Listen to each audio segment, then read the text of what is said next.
was not only about grief and pain. It was definitely a historical turning point in the Iglesia ni Cristo. And with that, many parents and even grandparents were proactive in making sure that this historical event would never be forgotten.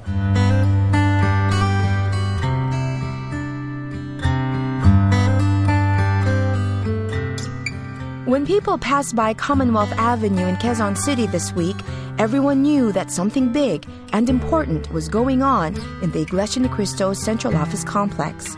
But what they may not know is that it had become a family affair.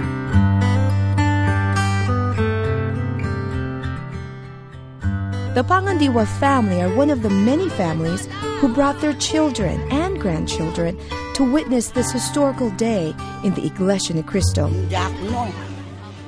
Sinasabi ko sa kanila, magtibay sila. Kahit na wala si Kaya, di ba, sa buhay na buhay sa inyong mga puso. Ang alaala sa kanya dahil siyang talagang tagapamalang pangkalatan ng Iglesia. Dahil sa kanya, napunta tayo sa kaligtasan. Nakapaglingkod tayo sa tunay na paglilingkod sa Diyos. Apo ko po, gusto ko lang ipakita si Ka-RD para at least hanggang lumaki siya, nakita niya kahit sa huling sandali. Kaya pinagtsatsagaan ko na dalahin. Napakabigat. Pagod na raw. In the Iglesia ni Cristo, passing on the importance of faith has become an integral part of the family unit. It's not uncommon for grandparents down to their 4th or 5th generation family members to be seen worshiping together and serving God as one family. And today, these parents are determined to make sure that the life of Ka-RD lives on in the minds and hearts of their children. Para bata pa po sila, alam na ho nila yung kahalaga ng pagpamahal sa tagapamahala. Taga saan po kayo? Sa Lubao po. For this grandmother who also witnessed the funeral of Brother Felix Manalo in 1963, she has seen just how far the church has come. Pareho rin sa espiritu sa lakad, pero mas marami ang ngayon dahil si Kaya di matagal ng tagapamala ng pangkalatan ng Iglesia ni Cristo. Now, these kids may be too young to remember the details of Ka-RD's funeral today, but one thing that will surely stick with them are the vivid snapshots of unity, the feeling of hope, and the will to go on and serve God. Reporting from the Central Office Complex, I'm Sister Elio Garcia Pablo for the Iglesia ni Cristo Television Network.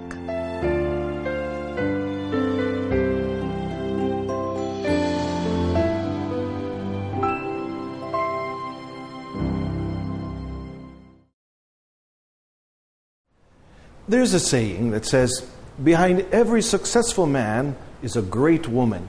Sister Christina V. Manalo, or Kateni, is the wife and lifetime partner of our beloved Brother Erdi. She was as much a part of his ministry as she was his spouse.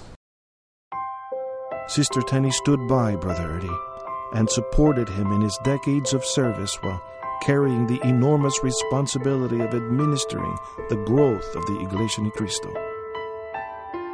The whole church extends our deepest and sincerest condolences to our beloved Sister Tenny, our love and prayers to you and your family always. We'll be right back.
Ay, napakalaki ho ang pagkakaiba.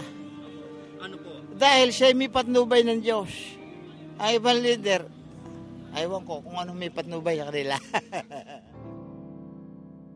Dahil sa mga pangako na pinangahawakan, pangakong ibinigay niya sa kanyang sugo, at pangakong ibinigay niya sa kanyang mga hinirang sa huling araw na ito. Yun ang kaibahan po, ay ang pangako na ibinigay sa atin. Ang kahalalan po natin, yun ang wala po sa ibang mga organisasyon at ibang mga reliyon. Isa po siyang napakabuting tao, napakatino at walang mga ginagawang hindi naayon sa aral at utos ng Diyos. Masyado po siya talagang nakafocus, dedicated po talaga siya kung ano po yung responsibilidad niya. Hindi po siya nakikihalubilo sa anuman pong iba pang mga aktibidad katulad po ng politika. Talaga pong kung ano po yung tungkulin niya sa iglesia, yun po talaga ang kanyang ginampanan. Kaya po matagumpay po na napagtagumpayan po ni KRD na pangasiwaan po ang buong iglesia sa kabuuan. Si KRD po ay hindi po pinababayaan ng Diyos, kaya po siya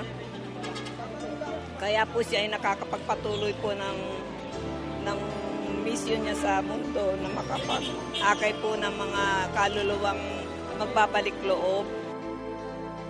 Isa lang po siguro ang dahilan po niyan dahil sa kanyang patnubay ng ating Panginoon.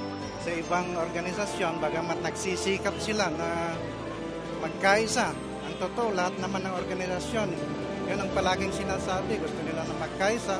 Pero hanggang ngayon, tuloy-tuloy naman ang pagkawatak-watak ng kanilang mga organisasyon.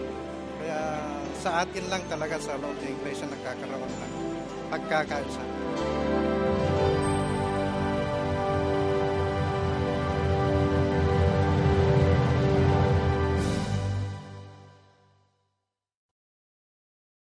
Welcome back.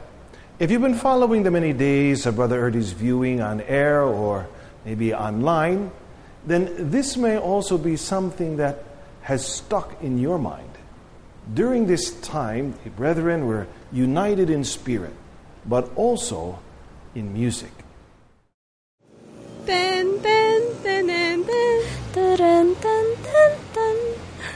It's been nearly a week since Gardy's funeral, and just a few notes of this piece of music brings back so much heartache.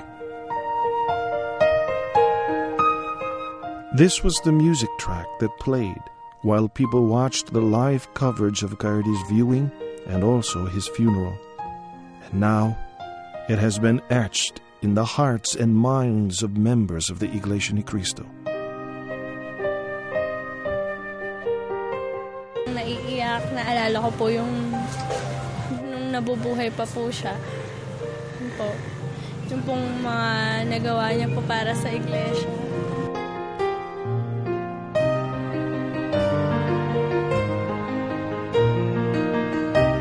Parang mixed emotions. Parang nalulungkot na, nanghihinayang. For some, the mere sound of it is too much to bear. So tuwing maririnig ko po yung music na habang nakaborol si KRD, nakakaiyak po talaga. Buti pa nga po, hindi namin marinig kasi naalaala lang lagi yun . But for others, it serves as a reminder of KRD's words of inspiration and God-given wisdom. Ma-encourage po kami para po mas sumigla po kami sa mga tungkulin namin, mga ganun po. Pagtapatan natin yung ating tungkulin. Tumupad tayo at tayo sumunod. Kahit wala na po ang KRD, andyan pa rin po ang Diyos na gagabay sa atin.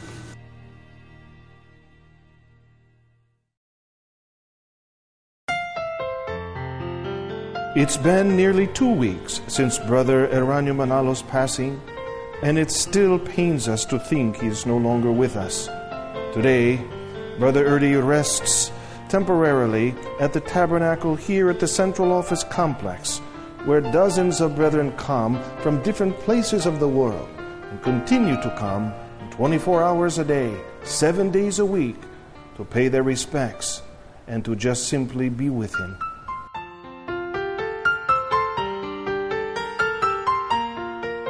A great leader has passed, a great inspiration to all of us that we love so much, and he loves us so much.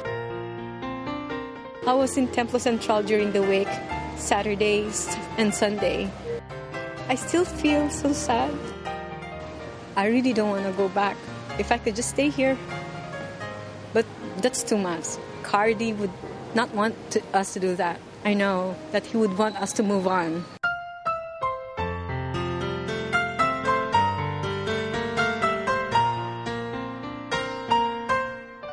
We are very grateful to our Lord God for using him as an instrument to oversee the spiritual needs of all his servants in these last days.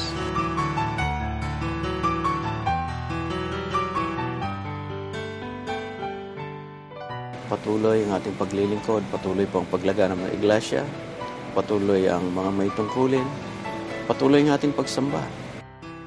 And then life goes on. Everything that is happening in the church will go on, continue to go on, because it's God who drives everything anyways. I mean, it's God who makes everything in the church move.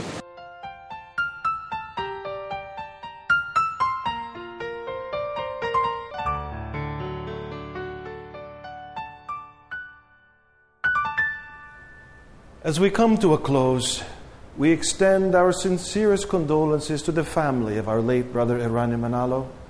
May God's grace and love gently embrace you during your time of grief and heartache.